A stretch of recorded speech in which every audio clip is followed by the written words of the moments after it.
Halimbawa pa mga kababayan, paniwalaan natin na mataas yung trust rating saka performance ratings ni Sara kahit hindi nagtatrabaho.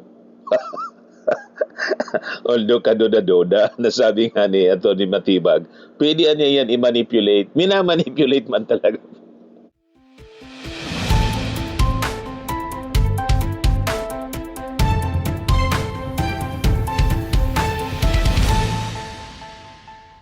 Hello po mga kababayan, si Dante Maravillas. O yung impeachment trial laban kay Sara Duterte napunta mga kababayan sa sa presentation ng ratings daw, performance rating ni Sara.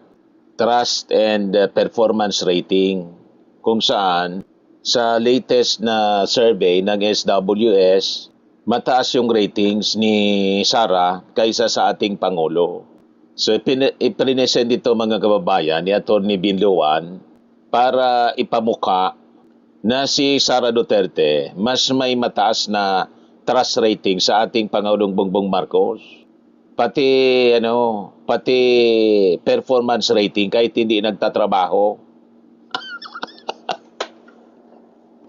Sinupalpal ngayon po ni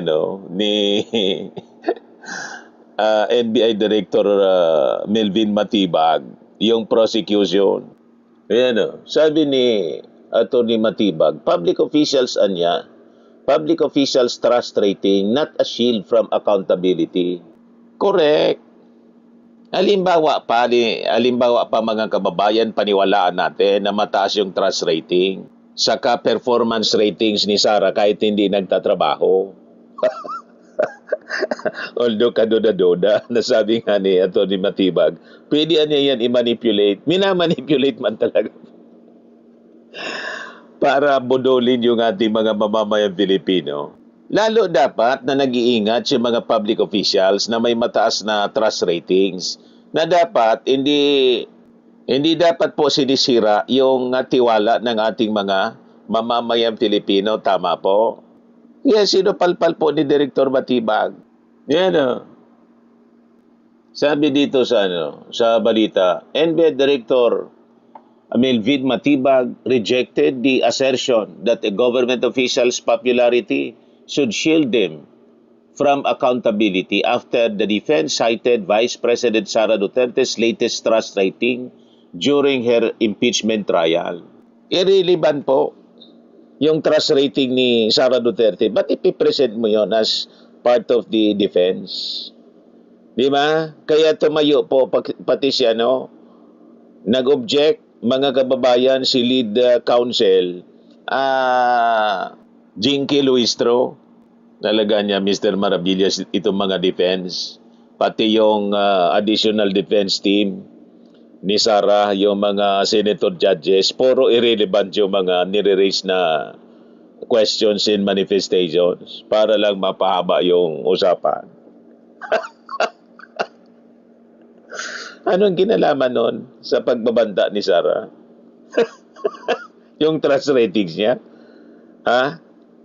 Kesyo ba mataas yung trust ratings? Halimbawa, maniwala tayo kahit hindi tayo naniniwala. Kesyo ba mataas yung ratings? Pwede na siyang magbanta. Pagbantaan yung ating Pangulong ipapatay, si Liz at saka si Martin Romualdez. Justified na yun kasi mataas yung trust rating niya. Shield na yun sa accountability. Kaya tama. Mga kababayan, si Director Matibag, so pwede nang mag-abuso. Pag mataas yung pagpopular, pwede na mag-abuso. Ganun ba yung pananaw at timbangan sa posisyon sa gobyerno mga kababayan? Pag popular, pwede nang mag-abuso. Sa bagay, noong panahon ni Digong kasi popular siya, kill ng kill. At palakpakan yung kanyang mga supporters. Ano yung inabot ni Digong? Di ba? Hindi ko mo popular ka, pwede kang gumawa ng masama. Lisensya na sa paggawa ng masama kasi popular ka. Sabi po ni Director Matibag, yan ang niyang survey results merely provide a snapshot of public sentiment and do not necessarily determine whether an official has betrayed public trust.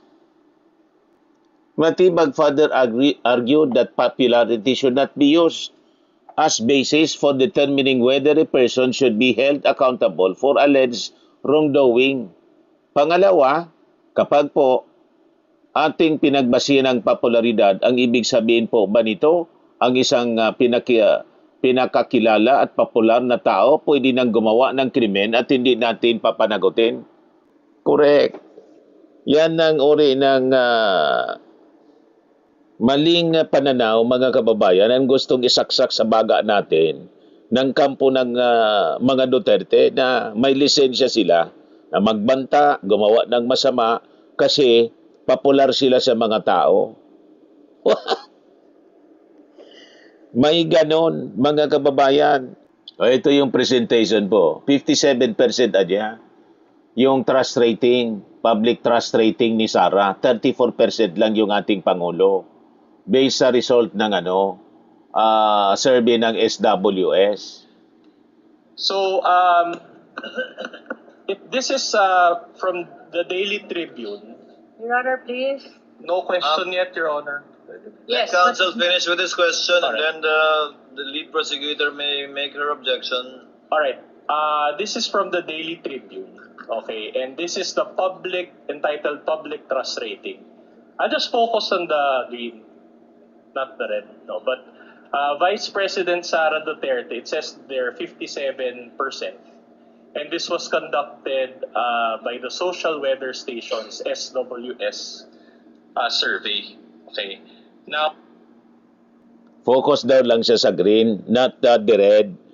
So malinaw na gusto niya i-highlight yung pang-insulto sa mababang trust rating ng ating Pangulo.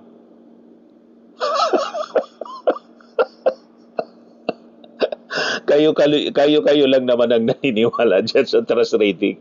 Yung ating Pangulong Bongbong Marcos, kanda ko ba sa pagtatrabaho araw-araw? Si Sara nga, lumayas na naman, nandun na naman sa ibang bansa. 15 days yung pagbabakasyon. Pinaintulutan na lang ng Palasyo Malacanang na maglakwat siya. Bahala siya sa buhay niya. Kaya walang maniwala po ng mga matitino na mga mamamayang Filipino. Unang-una ang sinurvey po, 2,200 yata na mga Filipino. Pagkatapos, yan ang gagamitin yung sasabihin ninyo, majority sa mga Filipino ang naniniwala kay Sara Duterte. Kayo na lang ang naniniwala kay Sara. And in fact, sa mga pagbisita, sa mga bayan-bayan, mga kababayan, mas marami ang dumudumog sa ating Pangulo kaysa kay Sara Duterte. Malinaw po yon kahit nung eleksyon po at kahit ngayon. Kung pumupunta po yung ating Pangulo sa kung saang lugar, sa probinsya po, dinudumog palagi.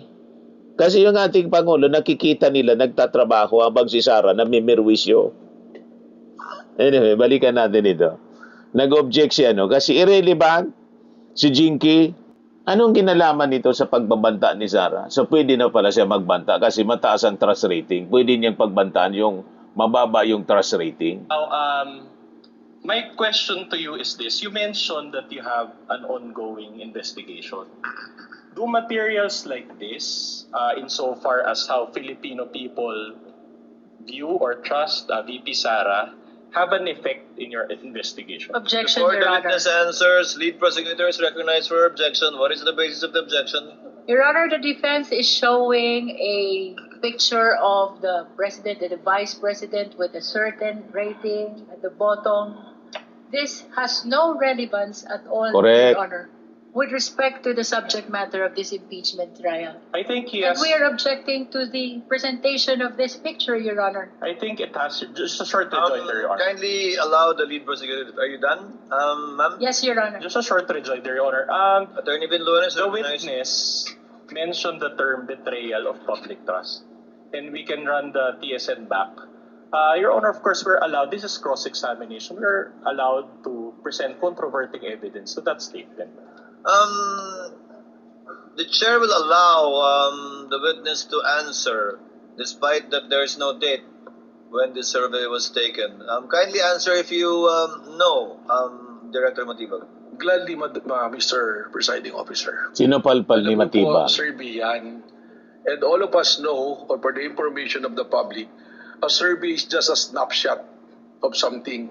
It doesn't necessarily follow na yung survey na yan is kumbaga nakataga na sa bato. Pangalawa po, may mandato po ang NBI. We cannot be swayed by public opinion o kaya po ng aming personal na opinion. Kami po ay nag-iimbestiga, nababatay sa batas, Correct. nababatay sa proseso, at nababatay po sa ating itinakdang mandato base po sa pagtatatag ng NBI. So the short answer to my question is no. It doesn't affect. No, it will not. Okay. I mentioned Daily Tribune. You write editorials for the Daily Tribune, correct? Tama po, a long time ago po. Long time ago. And in 2024, you wrote at least 3 editorials about VP Sara. Can you recall?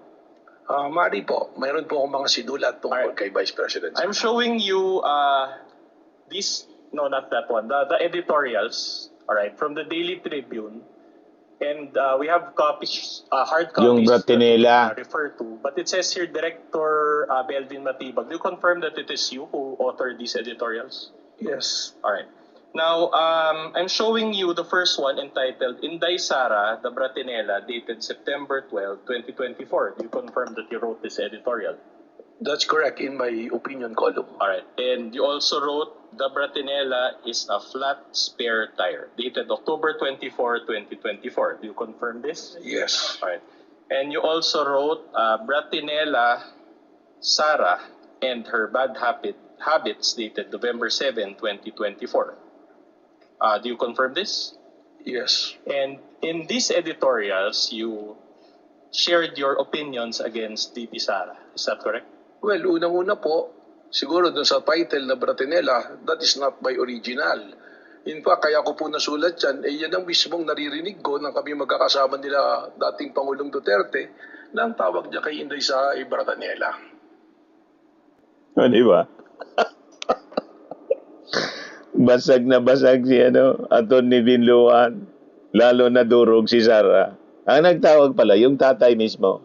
Narinig niya, Kasi dati din na opisyal ni Digong itong si NBI Director Melvin Matibag. And in fact, Secretary General siya. Former Secretary General ng PDP Laban. So, una niya palang nadinig, kaya tinawag din niyang Bratinela itong si Sara Duterte. Mula mismo sa tatay, mula mismo sa bibig ni Digong.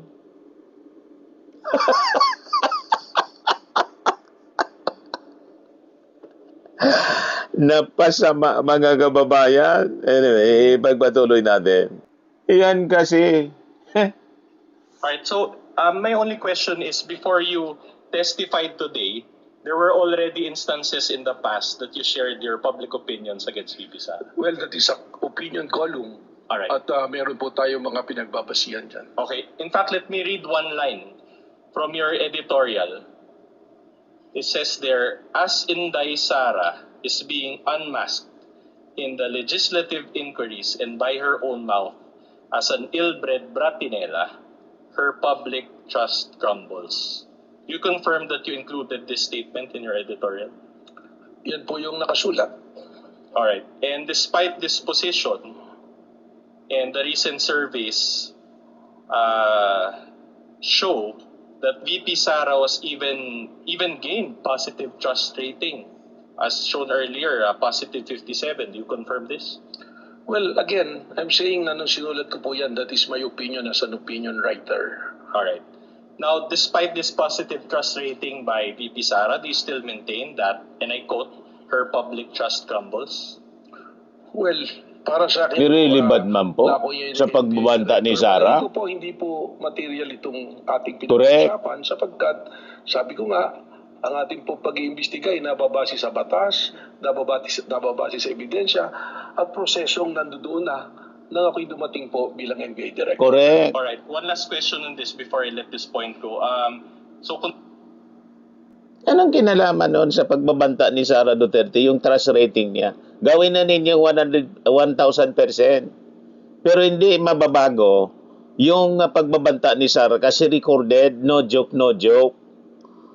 At sinabi pa na kinausap ko niya at he said yes. No joke, no joke. Anong kinalaman nitong trust ratings na kayo-kayo man lang naniniwala? Hindi ko mo mataas yung trust rating. Pwede mo nang pagbantaan yung 34% yung trust rating. Kasi mababa yung trust rating ni Bongbong Marcos, pwede na niyang pagbantaan. Ganon ba yung logic ninyo? Ganon yung inyong pananaw sa buhay? Pag ganyan ang pananaw ninyo sa buhay, wala talaga ang ating bansa. Talagang populutin na po sa kangkungan pag ganyan ang mga uri na mga abogado. Dahil sa trust rating, may lisensya ka na magbanta na ipapatay yung presidente mismo.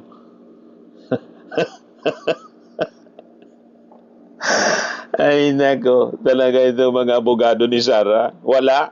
Walang katuturan, mga kababayan, yung mga pinagsasabi nitong defense. Considering the positive trust rating of VP Sara, can one really say that she betrayed public trust? Magkaiba po yan. Speculative, Your Honor. Can we get a ruling, Your Honor? Witness is knowledgeable enough to answer. He can handle himself. Director Matibag, you may answer. Magkaiba po yan. Again, I'm saying, and I'm sure marami rin po rito nakakaalam na umaasa sa mga survey. A survey is just a snapshot of what's happening. It doesn't necessarily follow na pagka yun ang lumabas, ay yun na yung totoo. Pangalawa, pagka po ating pinagbasihan ng popularidad, ang ibig sabihin po ba nito, ang isang pinakakilala at popular na tao pwede nang gumawa ng krimen at Correct. hindi natin papapanagutin? Correct. Anong sagot? At this point, Your Honor, the defense is constrained to ask for a continuance, and we have our grounds, therefore. Number one, Your Honor, the testimony of Director Matibag earlier consisted of a lot of new topics, and it is we believe that it is the right of the respondent to intelligently cross-examine him on those topics. Again, Your Honor, those topics are not included in the articles of impeachment and are considered new. In fact, Your Honor, as earlier stated, we feel that these two topics are a violation of the respondent's right to be promptly and fully apprised of the exact charges against her. So we will need time, Your Honor, to go through those new materials and new points. Secondly, Your Honor, during direct examination, a 100-page document was introduced and allowed by this court. And that document is unsigned and unnotarized. And we feel like for us to intelligently cross-examine the witness on this document that he mentioned, we need that there's a need. We feel that there's a need for a continuance, Your Honor. What does the lead prosecutor say? With all due respect, Your Honor, we object to the motion for continuance of the defense. The defense already started and propounded a lot of cross-examination questions to the witness, and the witness is simply answering completely, accurately, the questions which are being raised and propounded to him. Kahit wala man relation, irrelevant. They will move for continuance after already raising a lot of questions to the witness, Your Honor. We would like, Your Honor, the defense to finish the cross-examination today, and if the impeachment court will still allow, we will immediately proceed to redirect tactics after po? the cross-examination, Your Honor. With all due respect to our honorable senator judges. The objection of the lead prosecutor is noted. However, this is the first time that any counsel for the parties is asking for a continuance. The chair is inclined to grant it and will so grant it as well. Should the counsel for the prosecutors or the lead prosecutor or panel of prosecutors require it at some point in time in this trial or hearing. But let it not be the rule or let it not be a habit on the part of either counsel for the parties to do so, to ask for a continuance. But at this time, the chair will grant a continuance requested by the defense. And in the meantime, since it's only 5:55, with the indulgence of our senator judges, we may proceed to the interjections and interventions of the senator judges. One last point, Your Honor, before the interjections. Before recognizing the senator judges, yes, what is the pleasure of Attorney Vilon? Your Honor, considering that the witness introduced, as I said, a lengthy document, can we ask for a copy of the Las Cañas material that he The provided? chair already earlier ordered that, I believe. During the interregnum, the prosecutors are directed to kindly furnish the counsel for respondents with a copy of the, I believe, over an inch or little less than 2 inches of affidavit of Mr. Las Cañas. So ordered. Puro wala, no? Walang kauragi. Walang kakwenta-kwenta. Yung mga cross-examination and presentation, irrelevant, data, irrelevant, topics, pati yung ratings ni Sara, ginamit na materials para i-justify yung pagbabanta. Wala mang kinalaman yun sa pagbabanta ni Sara. The more na dapat nag-iingat siya kasi masisira yung kanyang yung tiwala sa kanyang binigay ng mga tao. Di ba? Pag popular ka dapat, nag-iingat ka. Hindi ko mo popular ka, pwede ka na magbanta. Tama yun sinabi ni ni Director Matibag. Hindi yon lisensya, mga kababayan. Hindi ko mo popular ka, pwede ka nang gumawa ng krimen. May ganon. So hindi yon sinagot ni Atty. Binloan. Iniwasan na lang niya kasi basag na basag siya, mga kababayan, sa sagot ni Atty. Matibag. Tama po. Kaya si Sara na naghamon ng bloodbath, ayon, lumipad na papuntang ibang bansa. 15 days na magbabakasyon na naman. Wala talaga. Walang bloodbath. Puro lang salita. Puro daldal. Tama po, mga kababayan.